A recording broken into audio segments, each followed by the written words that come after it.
तो जो बबली थी वो सो गई थी। रात के 2:30 बज रहे थे।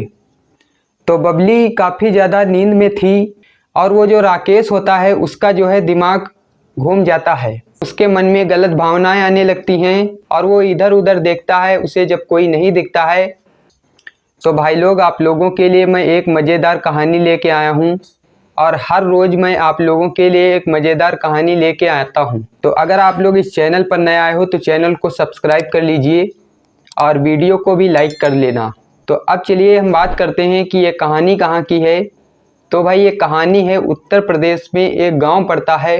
तो उत्तर प्रदेश में एक राकेश नाम का जो लड़का था वो उस गांव में रहा करता था और उस गांव में ज़्यादा घर नहीं थे, 25-30 घर बने हुए थे और वो चोरी करके अपना काम चलाया करता था और सिर्फ वो अकेला था, उसका कोई भी परिवार नहीं था। तो एक दिन क्या होता है कि वो राकेश एक पड़ोस के गांव में ही चोरी करने के लिए जाता है। नवंबर का महीना था और सर्दियों का मौसम था और वह चोरी करने के लिए जाता है और एक जन के घर में घुस जाता है और चोरी करने लगता है।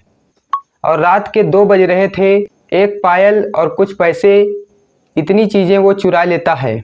तो उसके बाद में क्या होता है कि वो सोचता है कि अभी तो काफ़ी ज़्यादा रात है, तो अब क्या करता हूँ कि दूसरे के घर में भी चोरी कर लेता हूँ।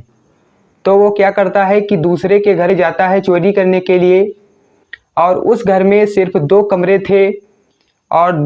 थे और वहाँ पर एक विधवा औरत लेटी हुई थी जिसका नाम बबली होता है और उसकी उम्र करीब 25 साल थी और वह अकेली लेटी हुई थी, उसके घर में कोई नहीं था। और वह जब राकेश उसके घर में चोरी करने के लिए जाता है तो वह इधर उधर जो चोरी करने वाली चीज़ें होती हैं, पैसे गहने, वो सब ढूंढने लगता है। तो जब वो सब चीज़ें नहीं मिलती हैं तो वो जो विधवा औरत थी बबली, उसके पास में वो आता है राकेश। तो जो बबली थी वो सो गई थी। रात के 2:30 बज रहे थे। तो बबली काफ़ी ज़्यादा नींद में थी और वो जो राकेश होता है उसका जो है दिमाग घूम जाता है। उसके मन में गलत भावनाएं आने लगती हैं और वो इधर उधर देखता है, उसे जब कोई नहीं दिखता है तब वो उस बबली को छूने लगता है और उसके शरीर पर जो है बार बार हाथ को फेर रहा था। लेकिन बबली इतनी गहरी नींद में सो रही होती है, वो जाग नहीं रही होती है। फिर क्या होता है कि फिर राकेश को काफ़ी ज़्यादा नींद लगने लगती है और फिर वह वहीं पर लेट जाता है राकेश। तो राकेश को लग रहा था अभी तो बहुत ज़्यादा रात है, अभी तो 2:30 ही बजा है, तब तक के लिए मैं सो लेता हूँ। तो राकेश उसी जगह पर और बबली के खाट के नीचे ही वो सो जाता है राकेश। तो राकेश के काफ़ी ज़्यादा नींद लग रही थी, वो वहीं पर बहुत ही गहरी नींद में सो जाता है। फिर वो जो बबली होती है वो जागती है, 3 बज रहे थे रात के। तो वह पानी पीने के लिए जाती है और पानी पी कर के फिर से वो उसी जगह पर लेट जाती है। बबली को शक हो रहा था कि कोई मुझे छू रहा था और मुझे कौन छू रहा होगा इतनी रात में। तो फिर क्या होता है कि सुबह हो जाती है लेकिन राकेश नहीं जागता है। तो सुबह का टाइम हो गया था तो गांव की जो कुछ औरतें थीं वो जो है शौच जा रही थीं। तो फिर बबली जो होती है वो भी उन औरतों के साथ में शौच जाती है। तो रास्ते में जो औरतें होती हैं वो बबली से कहती हैं कि एक गांव में रात में चोरी हो गई है। तो बबली कहती है नहीं नहीं, मेरे घर में कौन चोर आएगा। तो जो औरतें होती हैं वो कहती हैं पड़ोस के ही एक घर में चोरी हो गई है और लगता है कि चोर आने लगे हैं। तो जो बबली होती है वो कुछ भी उन औरतों से बोलती नहीं है, लेकिन उस बबली को जो है शक हो जाता है कि रात में मुझे कोई छू रहा था मेरे शरीर को, तो ऐसा तो नहीं वही चोर हो और वो मेरे घर में ही घुसा हो। तो बबली जब वो सोच करके आती है तो वह जब घर में जाती है इधर उधर देखती है लेकिन उसे कोई दिखाई नहीं देता है। उसके बाद में जो है बबली खाट के नीचे देखती है तो वह राकेश सो रहा होता है। तब वो राकेश को जब बबली जगाती है तो वो नहीं जाग रहा होता है। तो एक डंडे से जो है जगाती है तब भी राकेश नहीं जागता है।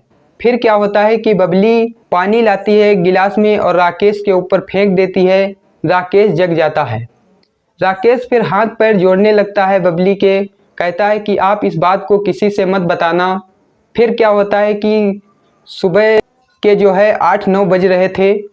फिर जो है गांव में बहुत ज़्यादा शोर होने लगा कि गांव में चोरी हो गई, गांव में चोरी हो गई। तो फिर क्या होता है कि उस चोर को ढूंढा जाने लगता है और गांव के ही पास में एक सीसीटीवी कैमरा लगा हुआ था। जब गांव से आप जाओगे तो गांव के बाहर ही एक सीसीटीवी कैमरा लगा हुआ था। तो उस कैमरे में लोगों ने देखा था, गांव के लोगों ने, कि गांव में जो है चोर आया है, लेकिन उसको जाते हुए नहीं देखा था उन लोगों ने, आते हुए देखा था।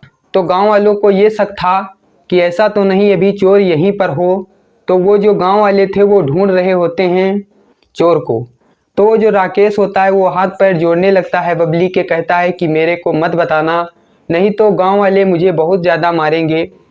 तो कुछ दिन पहले एक चोर आया था गांव में, उस चोर को बहुत ज़्यादा गांव वालों ने पीटा था। तो बबली को भी तरस आ जाता है कि अगर मैं राकेश के बारे में बता देती हूँ गांव वालों को तो राकेश को भी गांव वाले बहुत ज़्यादा मारेंगे।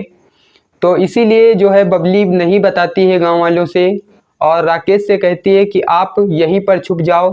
तो राकेश कहता है कि मैं कहाँ पर छुप जाऊँ। और फिर बबली कहती है कि मेरे घर में तो 2 ही कमरे हैं, तो मैं आपको कहाँ पर छिपा लूँ। तो एक कमरे में जो है राकेश को बंद कर देती है बबली। 10-11 बज रहे थे सुबह के। फिर जब 2-3 औरतें जो है इनके बबली के घर में आती हैं और बबली से पूछती हैं कि आपके घर में 2 कमरे हमेशा खुले रहते थे लेकिन एक कमरा ये क्यों बंद है। तो बबली कहती है कि मेरा जो कमरा है उसमें बहुत सारी कीमती चीज़ें रखी हुई हैं, इसलिए उस कमरे को मैंने बंद कर रखा है। तो जो औरतें होती हैं वो हंसने लगती हैं बबली पर कि आपके घर में ऐसी क्या कीमती चीज़ आ गई कि जो चोर हैं वो चुरा ले जाएंगे। तो औरतें वो जो है समझ जाती हैं, क्या पता इसीलिए बबली ने बंद कर रखा हो कमरा। तो फिर क्या होता है कि वो औरतें जब चली जाती हैं, दूसरे दिन क्या होता है कि रात हो जाती है, 1 बज जाता है। तब बबली राकेश का कमरा खोलती है और कहती है कि अब आप निकल जाइए, अब रात का माहौल है, रात में आपको कोई नहीं देख पाएगा। तो फिर क्या होता है कि राकेश को बबली निकाल देती है बाहर और कहती है कि अब आप चले जाओ। तो फिर क्या होता है कि राकेश कहता है कि आप मुझे माफ़ कर दो, मैं रात को आपको छू रहा था, तो अगर गलती हो गई हो तो माफ़ कर दो। तो बबली कहती है कि मुझे शंका हो गई थी, कोई ना कोई मुझे छू रहा है। तो बबली कहती है कि मैं तुम्हें माफ़ तो कर दे रहा हूँ, लेकिन आप यहाँ से चले जाओ, नहीं तो अगर गांव वाले जान जाएंगे तो आपकी बहुत ज़्यादा पिटाई करेंगे। तो फिर क्या होता है कि राकेश बबली की तरफ देख रहा होता है। तो बबली कहती है राकेश से कि आपकी शादी हो गई है क्या। तो राकेश कहता है कि अभी नहीं, मेरी शादी हुई है। तो राकेश बबली से पूछता है कि आप ये बताओ कि आप अकेली यहाँ पर क्यों रहती हो। तो बबली कहती है कि मेरे परिवार में कोई भी नहीं है, सिर्फ मैं अकेली हूँ, इसलिए मैं यहाँ पर अकेली ही रहती हूँ। तो राकेश क्या कहता है कि अब मैं जा रहा हूँ, अब फिर बाद में कभी मुलाकात होगी। फिर राकेश जो है वो निकल जाता है बबली के घर से। फिर सुबह होती है तो बबली को पता चलता है कि गांव में जो चोरी हो गई थी वो सारा सामान, जो चोरी हुआ था वो सारा सामान मिल गया है। तो मैं आप लोगों को बता दूं कि जब बबली के घर से वो चोर निकला हुआ था राकेश, तो वो सारा सामान उस घर में फेंक गया था जिस घर में उसने चोरी की थी, तो इसीलिए वो सारा सामान मिल गया था। तो फिर क्या होता है कि बबली एक दिन मेले में जाती है और वही राकेश बबली को मिल जाता है और बबली से बातें करने लगता है। फिर वो सारी पुरानी बातें जो हैं वो सारी होने लगती हैं। तो बबली जो है वो बहुत ज़्यादा राकेश को चाहने भी लगी थी और राकेश भी बबली को चाहने लगा था।